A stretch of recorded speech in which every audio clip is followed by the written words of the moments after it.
Hello and welcome to Subject to Change with me, Russell Hogg.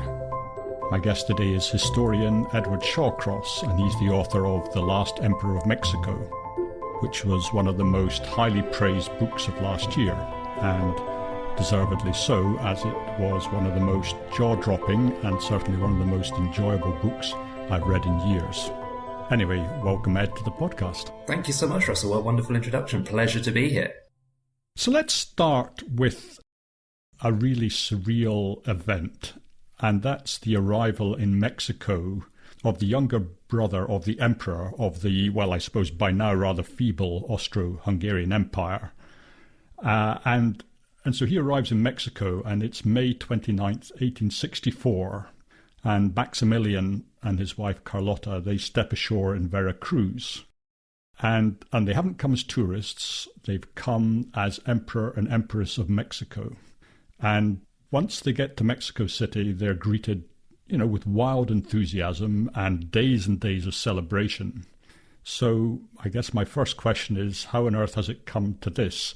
How have some fairly minor European royals with no obvious connections to Mexico, how have they ended up as its rulers? Oh, fantastic question. I should try and keep the answer fairly brief because it can spiral. But there's two things really that are central to it, which I'll explain through, and they're both centered on Mexico itself. So the first is that Mexico, in fact, unlike most other Latin American countries, becomes independent as a monarchy.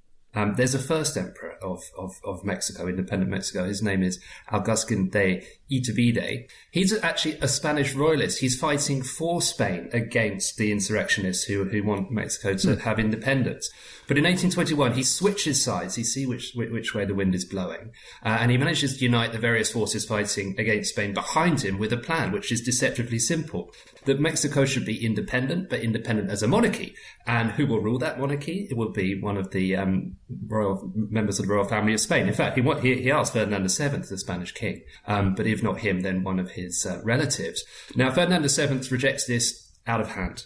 He says, no way, I want the reconquest of what had been New Spain and becomes Mexico, one of the richest parts of the Spanish Empire. So Iturbide is presented with a problem. He's declared independence as a monarchy, but he doesn't have a monarch. His solution to that is simple. He has himself crowned emperor, becomes the first emperor of Mexico. But his reign is dizzyingly short. He's only in power for 9 months before he's swept from power and forced into exile. He actually comes back in 1824, expecting to be welcomed as a hero. He's not. He's arrested and within 3 weeks shot as a traitor. So Mexico begins its life as an independent monarchy, but very quickly becomes a republic. Now, this republic, independent history, is very unhappy. There's a series of revolts, riots, rebellions, violence much more important than the ballot box. There's a series of presidents, interim presidents not recognized by other presidents, and it's a Sisyphean task to try and remember who they all are. To use an anachronism, it's something of a failed state. Now, that is not too different to the history of a lot of Latin American republics, unfortunately, given the legacy of Spanish colonialism and weak institutions and emergent democracies. But what the second thing that separates Mexico and marks it out as different from many other Latin American republics is its proximity to the United States of America. A later president is often attributed this quote, and he says, "Poor Mexico, so far from God, so close to the United States." And nowhere would this been more apparent in its history than in 1846. So you've had decades of political instability. And what happens in 1846 is the United States of America declares war on its southern neighbor. And this is a nakedly aggressive expansionist drive. And the US sends an expeditionary force down to Veracruz, that very port that you mentioned, where Maximilian Carlotta will arrive about 20 years later. This force fights its way up the route of the conquistadores up into Mexico City, occupies Mexico City, and the stars and stripes are unfurled across the magnificent central square of Mexico. The National Palace, where the president sits, is occupied, and of course the Catholic cathedral looming on the other side of the square, with these Protestant forces marching through and playing Yankee Doodle. So you can imagine the affront to which I always think is which is slightly. I suppose now it's more associated with a sort of children's tune, isn't it? It always seems a slightly infantile tune to have as a tune for sort of imperialist conquering troops. But anyway, maybe that's just my perception. I had a friend once, a German Jew, who she'd escaped in the Kinder transport, and she always said to me, "Oh, Russell, the Germans had all the best songs." And so she would sing German marching songs as she holidayed in Switzerland. Sort of Russian or German marching songs that are associated with militarism, not Yankee Doodle, but in 1847, as the US troops are marching through, that it very much seems to be a militarist and imperialist conquest. And these US troops, it's the first time US troops ever occupy a foreign capital, certainly not the last time. And the only way Mexico is able to get them out is by signing an incredibly unequal treaty, probably one of the most unequal treaties in history, in fact, certainly in modern history. They have to give up half of their national territory in return for US troops to leave. So this is places like California, but also parts of Arizona, of course, the state of New Mexico, places that come on to be incredibly rich and prosperous in the 20th century. But in the 19th century, this is a trauma and humiliation that in many ways is the sort of final nail in the coffin of the Mexican Republic, or at least in any hope of Mexican politics sort of working itself out peaceably and consolidating itself in the way that you would hope. So what happens in the 1950s, and apologies, I said this was going to be a long answer. No, take as long as you like. So we've got monarchy at independence. We've got national trauma and humiliation with the US-Mexican War, 1846 to 48. In the 1850s, rather than rallying behind, sort of common purpose and trying to rebuild the nation, Mexican politics becomes incredibly polarized between two loose political parties, helpfully named liberals and conservatives, which goes to some extent to explain their views. Liberals argue that the reason why Mexico has been humiliated in the way that it has is because it's too backwards, it's too colonial, it's not modern enough, and they want to drag it kicking and screaming into the mid-19th century. And the way they're going to do that is by breaking the power of the Catholic Church, which not only has enormous spiritual hold over the Mexican population, but also is the largest landowner and has huge economic power. So what they do is they break up the land holdings of the Catholic Church, which are held in mortmain, i.e. they can never be bought and sold. They're in perpetuity to the Catholic Church. Now, you won't be surprised to learn that conservatives don't think that Mexico needs to be dragged kicking and screaming into the mid-19th century. They argue that the single thing binding Mexico together is the Catholic religion and the Catholic Church. And therefore, the liberals' attack on the property of the church is an impious, atheistic assault on the one thing that is holding the nation together. And this very quickly stops being a war of words and becomes an actual civil conflict in which these two sides fight brutally and viciously for control of the capital, Mexico City. Now, to cut a long story short, the conservatives lose. A man called Benito Juarez, an indigenous Mexican from sort of rises from rural poverty to become president of the nation, triumphs over his adversaries, marches into Mexico City in 1861. And really, there our story should end. But it doesn't, because what happens is there's monarchists within the Conservative Party, some who are already in Paris, others who flee in exile after this defeat, become refugees. And what they argue is to make Mexico great again, to coin a phrase, is we need to go back to the original plan of independence, which, if you've been paying attention, you'll remember, was for Mexico to be a monarchy. And of course, on their own, they're not powerful enough to do this. They've just lost the Civil War, right? If they had been able to do it, they would have done it. But they managed to get the ear of one of the most powerful men in the world. And this is a man called Napoleon III, who is going to be central to our story. Now, hang on, Napoleon III, that's a name that I vaguely remember from history, Napoleon the First. Is he some kind, is he a relative? His uncle is kind of a big deal. People may have heard of him, absolutely right. Yeah, so he is a nephew of Napoleon the First, the more famous Napoleon.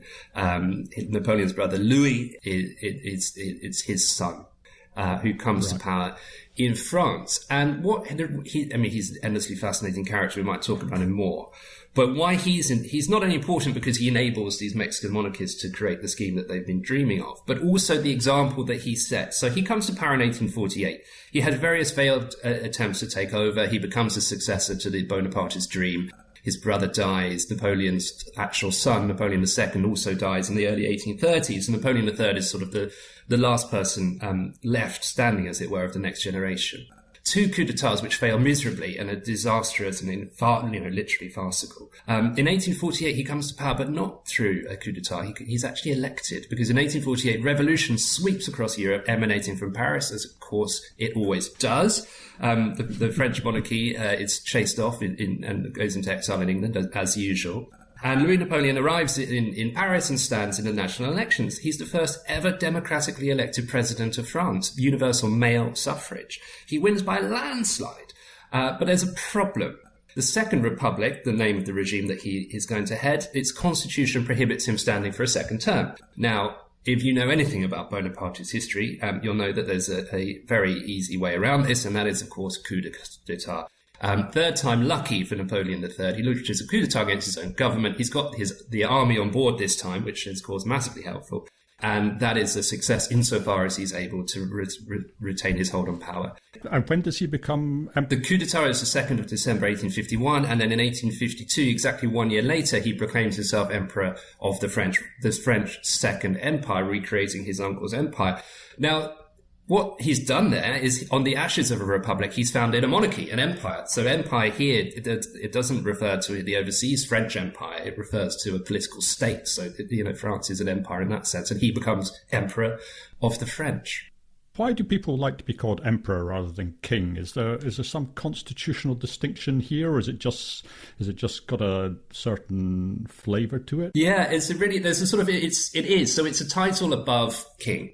Emperor, and there's a real inflation of emperors. They're sort of suffering with terrible inflation now. In the sort of late 18th, early 19th century, there was an inflation of the word emperor. So previously, of course, you had the Roman emperors and then the Holy Roman emperors, and so that was the sort of the only real emperor that you had in sort of Western Europe. But of course, Napoleon crowns himself emperor of the French. Then this sort of leads, as I say, to this inflation where other European powers want to get in the act. So you begin to get emperors of Austria, and of course later you'll have the Kaiser, the German emperor, and also of course the Tsar, who's the word Tsar directly comes from Caesar, as in fact as Kaiser. So you get this inflation of emperors, and it's a title above king. And Queen Victoria is incredibly upset that she's a mere queen, and that's why Disraeli sort of has to invent the title Empress of India, so that she's not at dinner parties with her various nephews and cousins or whatever it is, that she's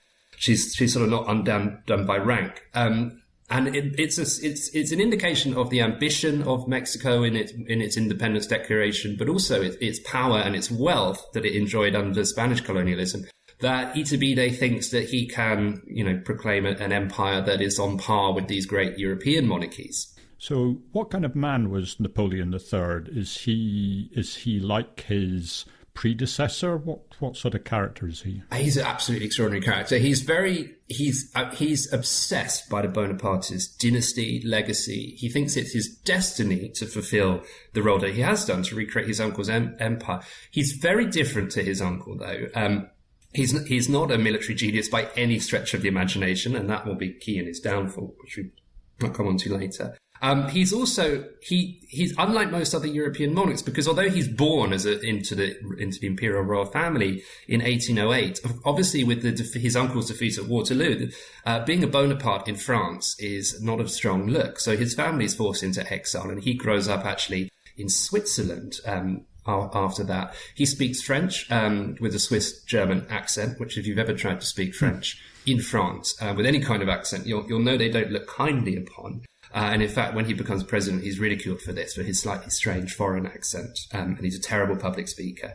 And what he loves revolution and intrigue and conspiracy from an early age, because what he does as a young man is he goes to Italy. And he becomes romantically involved, and indeed, seriously politically involved with Italian nationalism, which is a rising force. And nationalism in the 19th century, it changes towards the end and becomes a much more what we would call right-wing ideology. But in its inception, it's a very radical, democratic left-wing idea, because of course you're getting rid of for example, the Austrian Empire, which rules much of northern Italy, and replacing it with a democratic state elected by the people. Right, so nationalism has a sort of much more radical origins than we might think in the 21st century.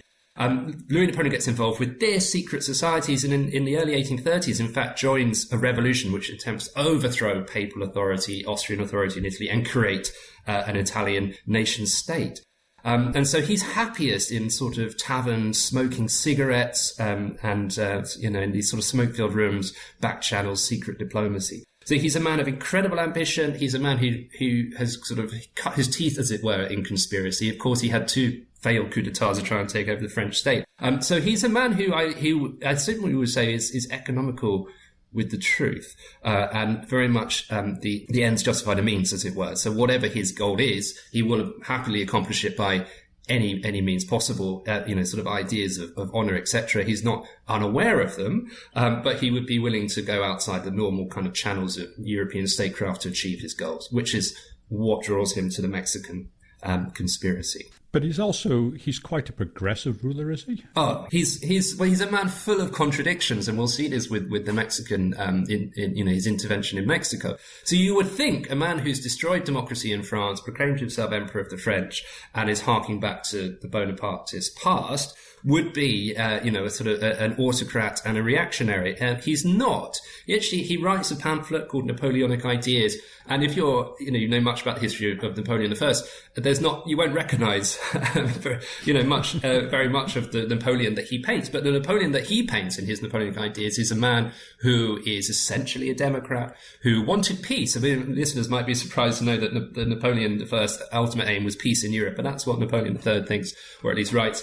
And you're right, absolutely right. He is progressive. He's one of the fairly few examples of what we would today call dictators who actually liberalize their regime. So he comes to power. It's very repressive. There's censorship. There's very little parliamentary democracy. By the end of his regime, 1870, he creates something called the Liberal Empire, which is actually more democratic than Britain. It's a very simple way of putting it. It's universal male suffrage. Ministers are responsible to Parliament. There's pretty much freedom of the press, etc. It's one of the most democratic regimes in the world. So by the sort of standard of mid-19th century, he's incredibly progressive in some areas, and very much a liberal, but at the same time a Bonapartist, who's got all of these sort of ties to the Bonapartist, the past and glory, and the need to have a grand foreign policy. I kind of interrupted you, but I think you're going to come on to say, well, what's Napoleon's interest in Mexico? Right. So in speaking of that grand foreign policy, if people have heard of Napoleon III, it's often through the famous Marx quote, the first time is tragedy, the second time is farce. So, of course, the uncle being the tragedy, the nephew being somehow farcical. In the 1850s, there's very little farcical about his regime whatsoever. He manages to end France's isolation after the Vienna settlement in 1815 by allying with the British in the Crimean War, which is a victory. It's a hard won and difficult victory, but it's still a victory, defeating the Russians. In 1859, he goes to war with Austria, personally leads the army in Italy and defeats Franz Joseph, who personally leads his army. And so, more laurels to the French army. He involves France in the Second Opium War. It's under Napoleon III that the occupation of Saigon in what becomes French Indochina begins. So he's been victorious, and of course the colonization and conquest of Algeria continues. So in his own words, French arms have been victorious in Europe, North Africa, and Asia, which leaves just one area to if you're playing Risk.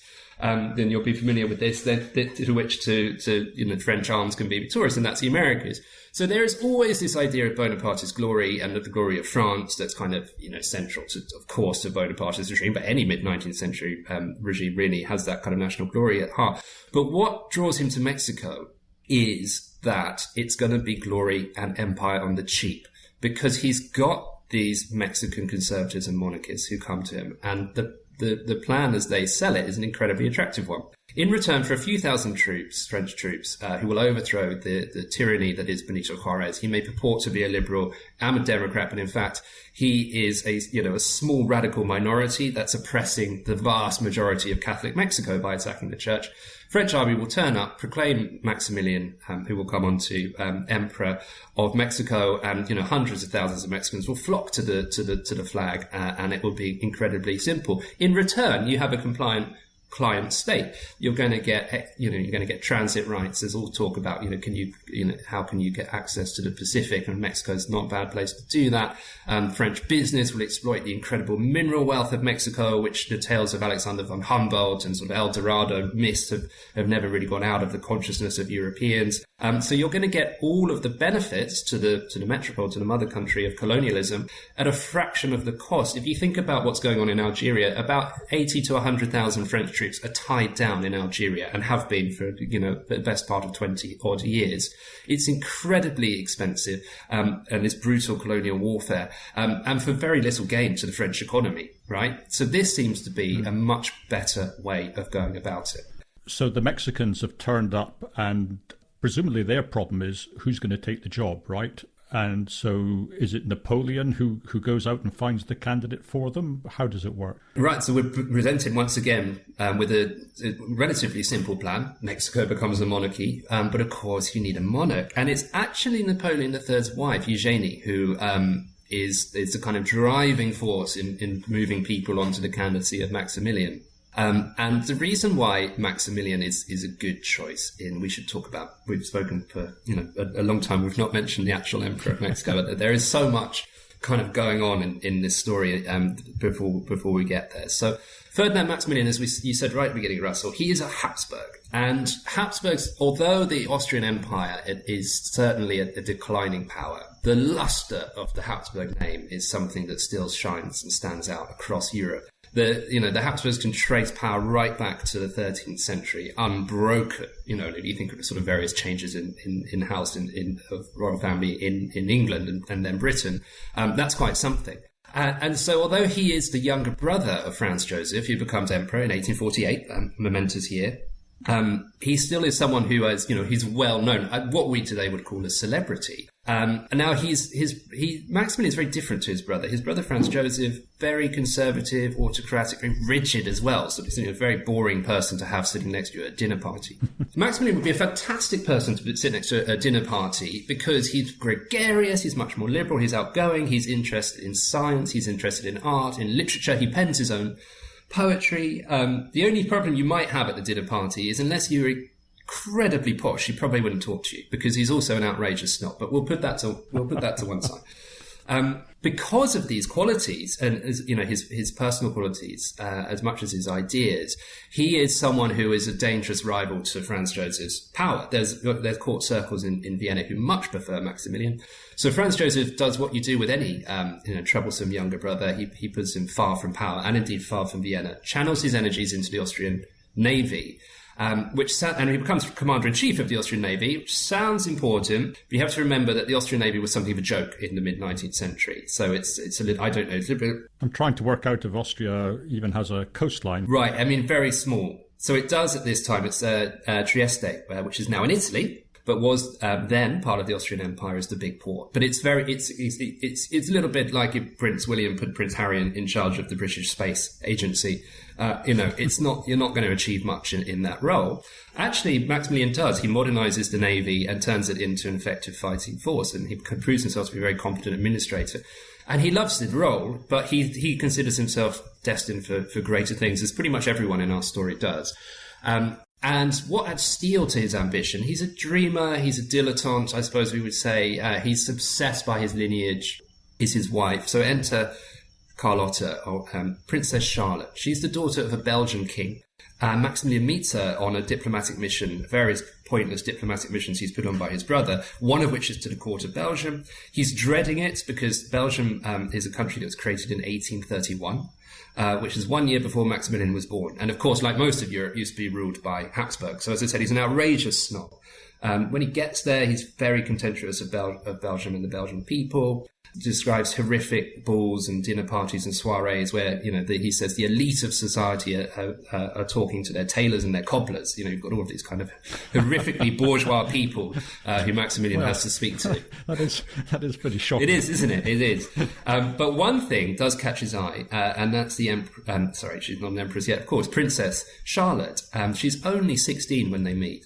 But she is ferociously ambitious and intelligent. Her favourite subjects are religion and classics, and she's incredibly studious. She chastises herself for not being sufficiently keen on her studies, not learning enough. And she's read huge amounts, but she's seen very little. And Maximilian has travelled, he's been around the Mediterranean, and so she's sort of swept off her feet by Maximilian, who's tall and charming and fairly good looking, as Queen Victoria says. She says there's a notable exception, which if listeners know their Hapsburg history, you won't be surprised, is the mouth and chin. But Maximilian manages to grow a very distinguished beard, which sort of covers this. And Queen Victoria does the time-honoured thing of saying, well, he's got a lovely personality. So, so it's sort of brushed over. Carlotta, she's not just ferociously ambitious and intelligent, she's also fantastically good-looking, isn't she? She is. She's known to be one of the, the sort of great beauties of mid-19th century royalty. And, it's very striking. And, and this is a sort of early age of photography. And you can see, especially there's a wonderful picture of them after they're just married, where they both look so young, but also, very, very handsome. How old are they when they marry? She's only 17 when they get married, and Maximilian is 25. And it's the Times has reports from it for foreign correspondents of the wedding, and there's some reports that 60,000 people turn up to the public party where the couple appear. So it's that sort of real mix of monarchy and celebrity. It gives you an indication of how important these individuals were in the national consciousness of their respective countries. Not a million miles away from sort of platinum jubilee style stuff that we're all familiar with, at least in the UK. So, and she also brings advantage. So although a Belgian king, Leopold I, is not much to be reckoned with, he has actually modernized Belgium under a constitutional government, and weathered the European revolutions of 1848 much better. And he is married into the French royal family. So there's luster on that side. And what he does is he insists that as a condition of the marriage, Maximilian must be given an important position. And so Franz Joseph appoints him governor of Lombardy, Venetia, which is the richest part of the Austrian Empire, one of the richest parts, but it's in Italy. So again, a little bit like the Navy, it's I suppose, again, if we're doing William and Harry, it might be if William were to put Prince Harry in charge of Northern Ireland. It's a tricky job, right? There's lots of competing nationalisms, ideas, and it's one in which you're sort of set up to fail in a way, which is what happens to Maximilian. His brother ends up firing him in 1859, and he's humiliated and left underemployed. I mean, his brother, it's worse than that, because when he does try to govern according to his own ideas, his brother basically imposes his own, I can't remember, but I don't think it worked out too well. No, it doesn't. So there's, again, and you see the distinct differences in their approaches here. But of course, as the subordinate younger brother and governor, Maximilian has to answer to Vienna. Franz Joseph's solution to the sort of rising liberalism and nationalism in Lombardy, Venetia is close the universities, crack down harder, torture, arrest, execute the dissidents. Maximilian, his approach is the opposite. He's always very lenient, and we'll see this later. He thinks that you need to essentially work with the people in northern Italy. You need to create institutions where there will be representation to some extent. I mean, we shouldn't go too far. He's not a radical Democrat, but he's got a very different and much more moderately liberal and lenient approach. And he's really upset by what he's essentially ordered to do by his brother in terms of cracking down on dissidents. So we got Maximilian, who's now lost his job. We've got Carlotta, who is both ferociously intelligent and, as you say, ferociously ambitious. And you've got Napoleon and Princess Eugenie looking for somebody to fill a role. Right. So I guess the stars are starting. They're starting to align, absolutely. And so what Maximilian does is he channels his energies into this magnificent castle, neo-Gothic. I mean, say magnificent, it's extraordinary. It's a kind of neo-Gothic fairy tale that he draws on the Hapsburg past, on some Norman influences in Sicily, and it's fantastic. You can visit it. It's called Miramar, which is because it's also influenced by he's got a great love of Spain. And Carlotta, so you think, and it nearly bankrupts him building it, and it's just on a barren rock overlooking the Adriatic just out Trieste. So it's he's got magnificent tropical gardens, and he's turned this barren rock into a bucolic paradise with a neo-Gothic fairy tale castle. So you can see he's a man who's able and used to bending the world to his imagination. Now, you think that if you built this magnificent sort of paradise, your partner would be appreciative, but Carlotta says that what stretches ahead of them is just staring out to sea till old age, to boredom until they die, essentially. And that if Maximilian will just be a glorified janitor, sort of tending to the gardens, doing up the toilets, because he loves, I mean, in series, he absolutely loves design, interior decoration, and landscape gardening. So he can get very involved in those things. But for Carlotta, a Hapsburg and someone like Maximilian shouldn't be involving himself in those trivial matters. He's got a greater destiny. So when the offer comes in from the Mexican conservatives, backed by Napoleon III, to become Emperor of Mexico, this is the suitably grand destiny, providential mission that both Maximilian and Carlotta feel that they should have in life. So Maximilian, I mean, he's no fool, is he? So when the offer comes in, he's a bit hesitant because he knows it's not straightforward. So what are the conditions he puts on taking on the job? Absolutely. So it's important to stress here that this monarchy is still entirely imaginary, and it's being offered not by diplomats or people representing the people of Mexico, but by a faction defeated in civil war, admittedly backed by one of the most powerful men in the world, Napoleon III. So Maximilian he's excited by the idea. I mean, you also have to remember that it was under the Hapsburgs that Mexico was conquered and colonized by the Spanish in the 16th century. So for a man obsessed with his past, his Habsburg past, Charles V is the Habsburg emperor and king of Spain, who under which it comes conquered. This is absolutely fantastic. I mean, it's almost a fantasy. In fact, he might argue that it always remained a fantasy. But as you say, he's not an idiot, and so he places two conditions, which is very simple. One, it must be supported not just by France, but by Britain, the most powerful maritime power in the world at the time, and also he must be called by the people of Mexico. As we said, he's a moderate liberal, and therefore he's expecting essentially for there to be a vote in Mexico, which will confirm that he is the preferred choice of the Mexican people and that they wish to be governed by a monarchy. And presumably the reason he needs France and Britain to be supporting him militarily is that he's aware that sitting north of Mexico, and we've had the Treaty of Guadalupe and everything that came from that, he knows that America is not going to like this, right? Right, absolutely. So that's the key in 1861. As one civil war ends in North America, another begins, and that's the US Civil War. And that's the reason why there's a geopolitical space in which to carve out a monarchy. But even though the United States of America is tearing itself apart in this conflict between Union and Confederacy, the Monroe Doctrine, formulated in 1823 by President James Monroe, is essentially declares that there should be no European interference in the republics, as they have now become, of Latin America.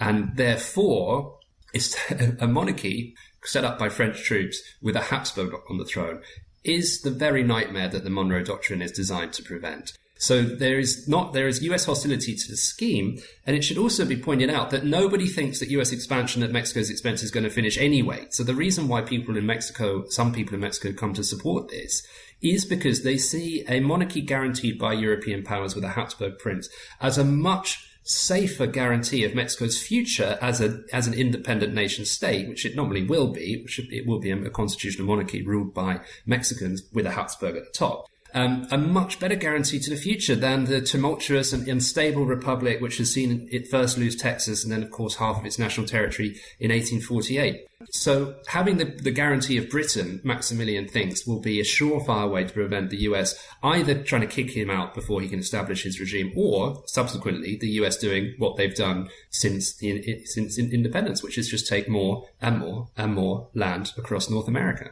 And the great thing is that the British do come into line. They're right behind the scheme. At least that's what Napoleon tells Maximilian. Yes. So as we said, Napoleon III, happiest, in smoke-filled rooms and duplicitous conspiratorial diplomacy. And so for him, this must be, he must be sort of so many plates spinning. He must be enjoying this immensely. He goes to Britain with this scheme, which is that instead of going... So we should just say, by the way, that Benito Juarez in Mexico has suspended Mexico's foreign debt payment because the government's bankrupt.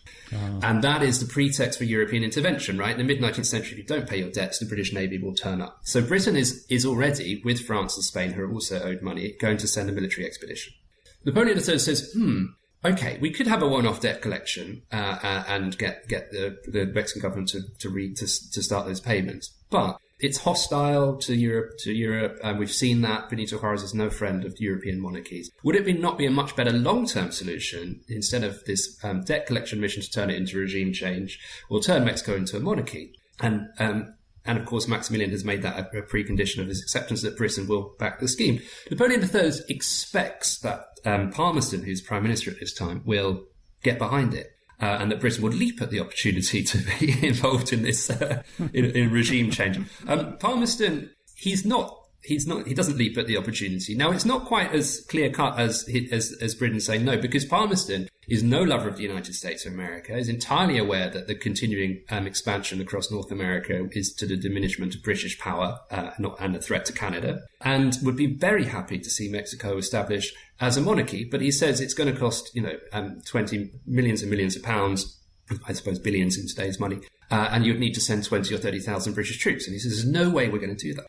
But if France wants to do it, it will and act in our interest, and we don't have to provide any support, so much the better. But he makes it very clear to Napoleon III that while it might be desirable in an outcome, Britain will in no way, shape or form be involved, and certainly will not guarantee it in the way that Maximilian wants. So when Napoleon III gets Palmerston's response, it's of course not the response that he's looking for. So what he does is the French emperor writes to Maximilian and says, good news, Britain's entirely on board, which is a much better response from Napoleon III's point of view. But unfortunately, it's not the actual response of the British government.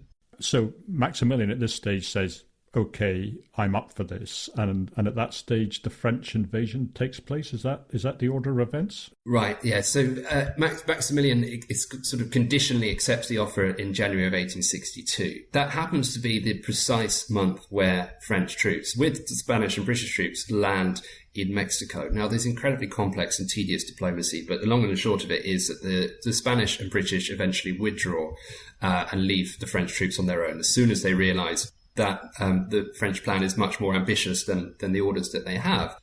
The French army is small there. There's only about 6,000 men by April 1862, when the French army begins to march into the vastness of Mexico, again up the same route that the US took and Hernán Cortés, the original conquistador, took from Veracruz to Mexico City. So 6,000 men, it's not many, and it gives you an indication of how easy Napoleon III thinks this is going to be. But just to put it in context, the US expeditionary force that fought its way up exactly the same route was only about twice the size. So although it seems small, it's not a ridiculously small number. And of course, Napoleon III thinks he's going to have something that the US didn't have, which is Mexican allies who are supposedly going to flock to the banner of the French flag. Now, unsurprisingly, most Mexicans do not flock to the French flag, but to the Mexican flag, where they already have a constitutional president who's just been victorious in civil war and is in fact confirmed as president in that year, previously 1861. The French are confident, though, because they believe, probably for most of their history, that they have the greatest army in the world. And not without some, basis for that, as we mentioned, because they have defeated the Russians in the Crimea and they have defeated the Austrians in Italy. And so they march before the second city of Mexico, Puebla, which is the gateway to Mexico City, key point on the route.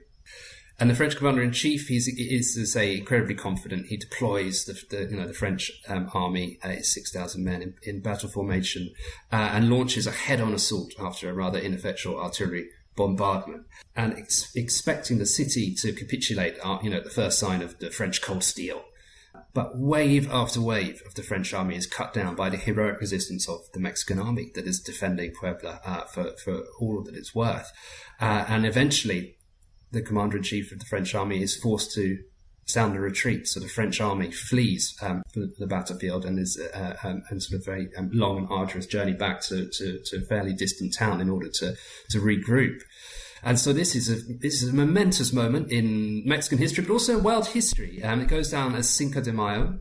But the reason why it's not just momentous in Mexican history, but I would say world history, is the defeat of a European army outside of Europe in this period of time is incredibly rare.